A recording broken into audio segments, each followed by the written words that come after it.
एक समय की बात है। बादशाह अकबर बीरबल के साथ रात को घूमने निकले।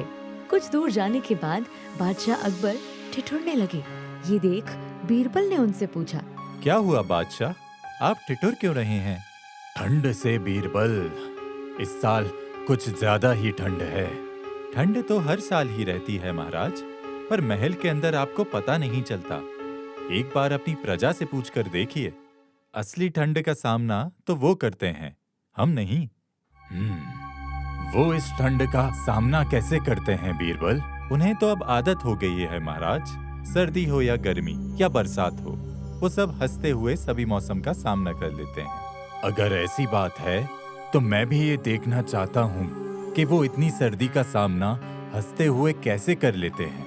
पूरे राज्य में ढिंढोरा पिटवा दो कि जो भी इस कपकपाती ठंड में पूरी रात नदी के ठंडे पानी में खड़ा रहेगा, हम उसे इनाम देंगे। जो आज्ञा महाराज। अकबर की आज्ञा से अगले ही दिन बीरबल ने पूरे राज्य में ये ऐलान करवा दिया।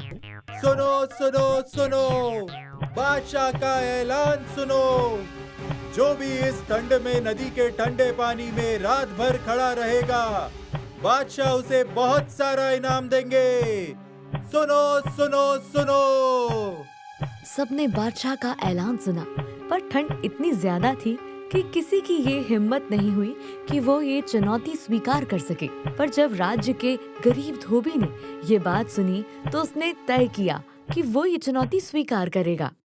अगर मैं किसी तरह पूरी रात पानी में खड़ा रह गया तो बादशाह के इनाम से मेरे सारे दुख दूर हो जाएंगे। बस एक रात की ही तो बात है।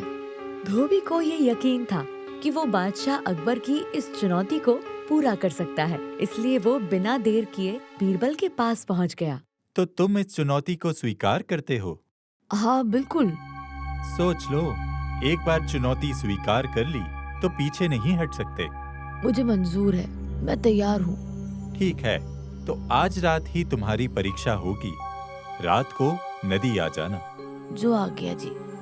धोबी के जाने के बाद बीरबल ने तुरंत बादशाह अकबर को जाकर बताया कि धोबी ने उनकी चुनौती स्वीकार की है। और जैसा कि धोबी को कहा गया था, वो रात होते नदी में पहुंच गया, जहां बादशाह अकबर और बीरबल दोनों उसका इंतजार कर रहे थे। जहां पनाह की जय हो, मैं पानी में जाने के लिए तैयार हूँ, मुझे आज्ञा दीजिए। आज्ञा है। अब हम तुमसे सुबह मिलेंगे। हमारा सैनिक यहीं रुकेगा ताकि तुम पर नजर रख सके, इसलिए कोई भी चालाकी करने की कोशिश मत करना, वरना तुम्हें कठोर दंड का सामना करना पड़ सकता है। जी जहाँपनाह। बादशाह के जाते ही धोबी नदी के ठंडे पानी में उतर गया। रात बीतती गई और ठंड बढ़ने लगी। धोबी ठंड के मारे ठिठुर रहा था, पर उसने हिम्मत नहीं हारी और पूरी रात ठंडे पानी में खड़ा रहा। और सुबह होते ही सिपाही उसे बादशाह अकबर के पास ले गया। अद्भुत, तुमने बादशाह की चुनौती को बखूबी निभाया। जहाँपनाह, इसे इसका इनाम जरूर मिलना चाहिए। हाँ हाँ, क्यों नहीं, इसे इसका इनाम जरूर मिलेगा। मैं प्रसन्न हूँ। पर मुझे ये तो बताओ कि इतनी ठंड के बावजूद तुमने इस कठिन कार्य को किया कैसे? तुम्हें ठंड नहीं लगी? क्या तुम्हें सारी रात नींद भी नहीं आई? ठंड तो लगी जहाँपनाह, पर सारी रात नदी के किनारे महल के कमरे में जल रहे चिराग को देखता रहा और इस तरह जागते हुए सारी रात नदी के ठंडे पानी में गुजारी। धोबी की ये बात सुनकर बादशाह क्रोधित हो गए। तो तुम चिराग की गर्मी लेकर सारी रात पानी में खड़े रहे और अब इनाम चाहते हो? धोखा दिया है तुमने मुझे, और मैंने पहले ही कहा था कि धोखा देने का मतलब दंड होगा। सिपाहियों, गिरफ्तार कर लो इसे और बंद कर दो कारागार में। माफी जहाँपनाह, पर मैंने।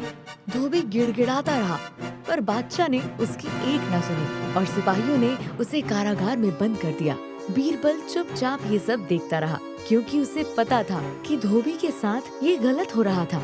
बीरबल ने उसे न्याय दिलाने की सोची। अगले दिन बीरबल दरबार में नहीं आया, जबकि उस दिन दरबार में एक जरूरी सभा थी। बीरबल कहाँ है? दिखाई नहीं दे रहा। वो तो आज दरबार में आए ही नहीं जहाँपनाह। क्या? पर बीरबल तो ऐसा कभी नहीं करता। सिपाही, जाओ और बीरबल को दरबार में आने को कहो। जो आज्ञा जहाँपनाह। सिपाही बीरबल को बुलाने गया और उसके पास जाकर बादशाह का संदेश सुनाया। जहाँपनाह ने आपको दरबार में याद किया है। जहाँपनाह को जाकर बोल दो कि मैं खिचड़ी पका रहा हूँ। जैसे ही खिचड़ी पक जाएगी, मैं उसे खाकर तुरंत दरबार में हाजिर हो जाऊंगा। जैसी आज्ञा। सिपाही वहाँ से तुरंत दरबार पहुँचा और जैसा कि बीरबल ने उसे कहा था, उसने बादशाह को बता दिया। जहाँपनाह की जय हो। बीरबल खिचड़ी पका रहे हैं और वो खिचड़ी पकते ही उसे खाकर आएंगे। खिचड़ी? ठीक है। बादशाह अकबर बहुत देर तक बीरबल का इंतजार करते रहे। सुबह से शाम हो गई, लेकिन बीरबल दरबार में नहीं आया। धीरे धीरे बादशाह अकबर को संदेह होने लगा, क्योंकि बीरबल कभी ऐसा नहीं करते थे। उन्होंने खुद जाकर पता लगाने की सोची। बीरबल आखिर ऐसी कौन सी खिचड़ी बना रहा है जो दिन भर में नहीं पकी? बात कुछ और है। मुझे खुद जाकर देखना चाहिए कि आखिर बीरबल कर क्या रहा है। बादशाह अकबर बिना देर किए बीरबल के पास पहुँचे और वहाँ जाकर उन्होंने जो देखा वो देखकर वो आश्चर्यचकित हो गए। उन्होंने देखा कि एक पेड़ के नीचे आग जल रही है। पेड़ के सबसे ऊंची डाल पर एक मटका टंगा है और बीरबल पास में एक खटिये में लेटा आराम कर रहा है। बादशाह ये देखकर अचंभित हो गए। बीरबल, ये क्या तमाशा है? सैनिक ने तो कहा था कि तुम खिचड़ी पका रहे हो। जहाँपनाह की जय हो। उसने बिल्कुल सत्य कहा। मैं खिचड़ी ही पका रहा हूँ। ये देखिए। भला ऐसे भी कभी खिचड़ी पकती है? आग नीचे लगी है और मटका ऊपर टंगा है। ऐसे खिचड़ी कैसे पकेगी? माफ करें जहाँपनाह, जरूर पकेगी। वैसे ही पकेगी जैसे कि धोबी को महल के दिए से गर्मी मिली थी। क्या? अकबर को बीरबल की बात समझ में आ गई थी। वो समझ गए कि बीरबल ने ये सब बस उनको अपनी गलती का एहसास दिलाने के लिए किया था। वही गलती जो उन्होंने उस धोबी को सजा देकर की थी। उन्होंने अपनी गलती मानकर बीरबल को गले लगा लिया। मैं समझ गया बीरबल, मुझसे बहुत बड़ी गलती हो गई और एक बार फिर तुमने अपनी बुद्धिमानी से मुझे मेरी गलती का एहसास दिला दिया। उस धोबी के साथ मैंने बहुत अन्याय किया, पर अब मैं उस गलती को जरूर सुधारूंगा। बादशाह ने तुरंत उस धोबी को कारागार से निकालने का आदेश दिया और अपने पास बुलाया। मुझे अपनी गलती का एहसास हो गया है। मैंने तुम्हारे साथ अन्याय किया है, पर अब मैं न्याय करूंगा। बीरबल, इसने मेरी कठिन चुनौती को बखूबी पूरा किया है, इसलिए इसे इसका पूरा इनाम अभी के अभी दिया जाए। जहाँपनाह की जय हो, जय हो। इस तरह धोबी को बीरबल की वजह से उसका इनाम और बादशाह अकबर को उसका सबक मिल गया। धोबी अपना इनाम लेकर खुशी खुशी वहाँ से चला गया। एक बार की बात है, एक घने जंगल में बहुत सारे जानवर रहते थे। सारे जानवर आपस में मिलजुल कर रहते थे, पर फिर भी वो खुश नहीं रह पाते थे, क्योंकि उसी जंगल में एक खूंखार और खतरनाक शेर रहता था, जिसका नाम शेर सिंह था। शेर सिंह बहुत ही शक्तिशाली और निर्दयी था। वो हर रोज शिकार पर निकलता था।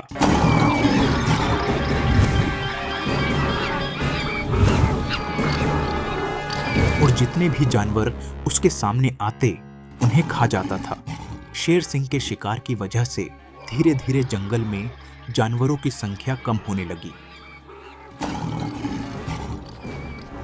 भागो, अपनी जान बचाओ। मूर्ख बंदर, कब तक तुम मुझसे बचोगे और दूसरे जानवरों को मुझसे बचा पाओगे? आज नहीं तो कल तुम्हें मेरा शिकार बनना ही होगा।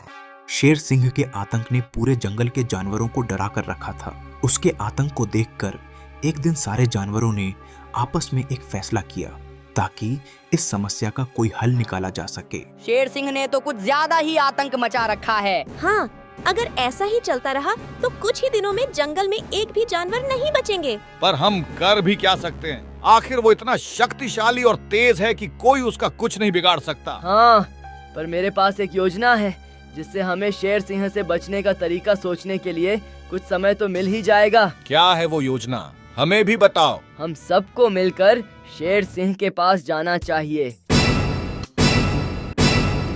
और उसे विनती करनी चाहिए कि वो हमारा शिकार करना बंद कर दे।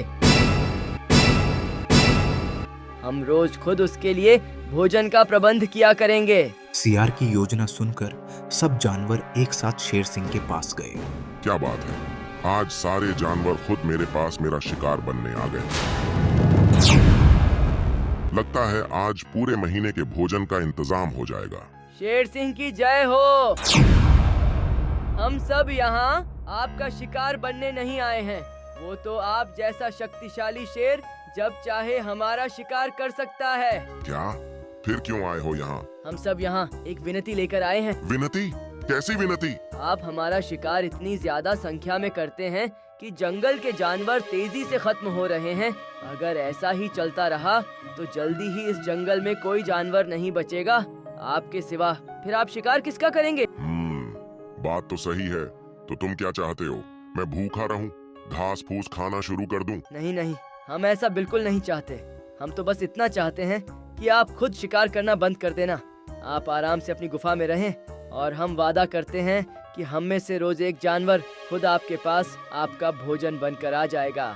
सियार की बात शेर सिंह को अच्छी लगी और वो इसके लिए मान गया। और मानता भी क्यों ना, उसे बिना मेहनत के बैठे बैठे भोजन जो मिलने वाला था। ठीक है, पर एक बात याद रखना, अगर एक दिन भी मेरा खाना नहीं मिला तो सबका काम तमाम कर दूंगा। ऐसा कभी नहीं होगा, इसका वचन हम देते हैं। उस दिन से हर रोज शेर सिंह के खाने के लिए एक जानवर भेजा जाने लगा। इसके लिए जंगल में रहने वाले सब जानवरों में से एक एक जानवर बारी बारी से चुना जाता था और न चाहते हुए भी उन जानवरों को शेर सिंह का शिकार बनने के लिए जाना ही पड़ता था। फिर कुछ दिनों बाद जंगल के खरगोशों की बारी आई। माफ करना खरगोश भाई, पर इस बार शेर सिंह के पास जाने की तुम्हारी बारी है। मैं जानता हूँ सियार भाई, मैं जरूर जाऊंगा। आखिर जो नियम है वो सबके लिए है। मैं विदा लेता हूँ। वो खरगोश जितना छोटा था उतना ही चतुर भी था। उसने सोचा कि चाहो या न चाहो उसे शेर के हाथों मरना ही है, पर बिना बचने के प्रयास के अपनी जान दे देना बेवकूफी होगी। शेर सिंह से बचने का एक प्रयास तो जरूर करूंगा।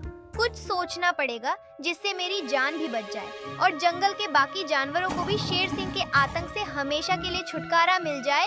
बहुत सोच विचार करने के बाद आखिर खरगोश ने एक तरकीब सोच ही ली। अपनी योजना के अनुसार खरगोश धीरे धीरे आराम से शेर सिंह की गुफा की ओर चल पड़ा। खरगोश ने जानबूझकर आराम से धीरे धीरे चलते हुए शेर सिंह की गुफा तक पहुंचा। काफी देर हो गई थी और शेर सिंह गुस्से और भूख से आग बबूला हो रहा था। एक छोटे से खरगोश को आता देख शेर सिंह गुस्से से बोला, तुम? लगता है जंगल के जानवरों को अपनी जान प्यारी नहीं है, इसलिए इतने छोटे से खरगोश को मेरे लिए भेजा है।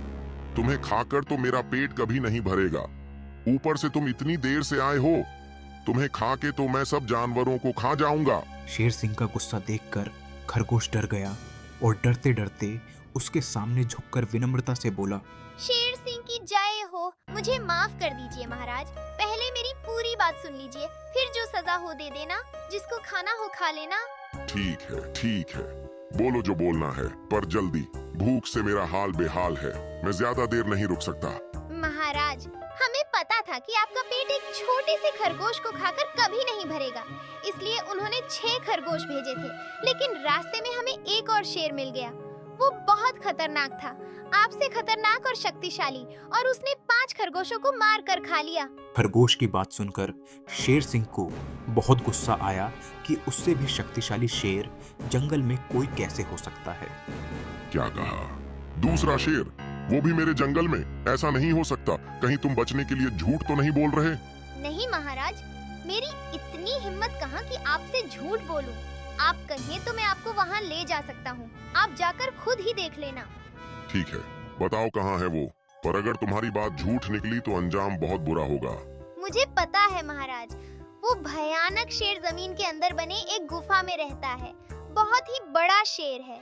जब उसने मुझे खाने की कोशिश की तो मैंने उससे कहा कि अगर उसने मुझे खाया तो हमारे महाराज शेर सिंह उसे नहीं छोड़ेंगे, क्योंकि मैं उनका भोजन हूँ। तुमने बिल्कुल सही कहा है। उसने हमारा भोजन खाकर मुझसे दुश्मनी मोल ली है। अब मैं उसे मृत्यु दंड दूंगा।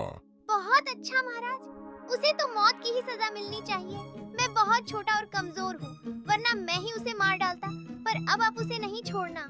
हाँ हाँ, अब उसे मारे बिना मुझे चैन नहीं मिलेगा। ले चलो मुझे वहाँ। खरगोश शेर सिंह के बोलने पर उसे एक कुएं के पास ले आता है। महाराज, वो शेर इसी कुएं से बाहर आया था। लगता है आपको आता देखकर कुएं के अंदर छुप गया है। खरगोश की बात में आकर शेर सिंह दूसरे शेर को देखने के लिए कुएं में झांकने लगा, जहां से अपनी ही परछाई दिखाई दी और शेर सिंह ने सोचा कि वह वही दूसरा शेर है। शेर सिंह ने कुएं के शेर को देखकर गुस्से में दहाड़ा और कुएं के अंदर से आती हुई अपनी ही दहाड़ने की गूंज सुनकर उसे लगा कि कुएं के अंदर से वह दूसरा शेर भी दहाड़ रहा है। तुम्हारी इतनी हिम्मत कि तुम मुझ पर दहाड़ो, अब तुम्हारी मौत निश्चित है। देखो महाराज, इसकी हिम्मत आप पर दहाड़ रहा है। इसे सजा तो मिलनी ही चाहिए, वरना जंगल के दूसरे जानवर भी आपसे डरना छोड़ देंगे। तुम बिल्कुल सही कह रहे हो। मैं अभी इसे मारकर इसका खेल खत्म कर देता हूँ। खरगोश की बात सुनकर शेर सिंह कुएं के शेर को मारने के लिए कुएं में कूद पड़ा और डूबने लगा। मुझे बचाओ, मेरी मदद करो, मैं डूब रहा हूँ। मूर्ख शेर सिंह, मैं तुम्हें क्यों बचाऊं? तुमने जंगल में हाहाकार मचा रखा था। अब हम सब जानवर जंगल में चैन से रहेंगे। इस तरह खरगोश ने अपनी चतुराई से शेर सिंह को हमेशा के लिए खत्म कर दिया। खरगोश की चतुराई ने हमें बचाया। सब मिलकर इसकी जय जयकार करो। खरगोश की जय हो, जय हो, जय हो, जय हो, जय हो। खरगोश की जय हो।